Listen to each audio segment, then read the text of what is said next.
இறையேசுவில் பிரியமானவர்களே, கல்வாரி பயணத்தின் 5வது ஞாயிற்றுக்கிழமையில் பயணிக்கும் நாம், உயிர்த்தெழுதலும் வாழ்வும் நானே, என்னிடம் நம்பிக்கை கொள்பவர் இறப்பினும் வாழ்வர் என்னும் இறை வார்த்தைகளை தியானிக்க உள்ளோம்.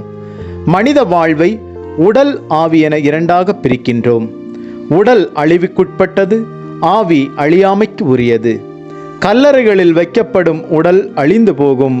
ஆனால் அவை ஆவியோடு எழுப்பப்பட்டு உயிருள்ள மனிதர்களாய் மீண்டும் மாறி உரிமை பேரான நாட்டிற்கு குடியேற்றப்படுவார்கள். திருத்தூதர் பவுல் ஆவிக்குரிய இயல்பே கடவுளுக்கு உகந்தது என்றும், உடலளவில் இயங்குகின்றவர் கடவுளுக்கு ஏற்றவர் இல்லை என்றும் உறுதி கூறுகின்றார். இறந்து போன லாசரை மறுபடியும் இயேசு உயிருடன் எழுப்பி ஆவிக்குரிய வாழ்வுக்கு அழிவில்லை என்பதை எண்பித்து காட்டுகிறார்.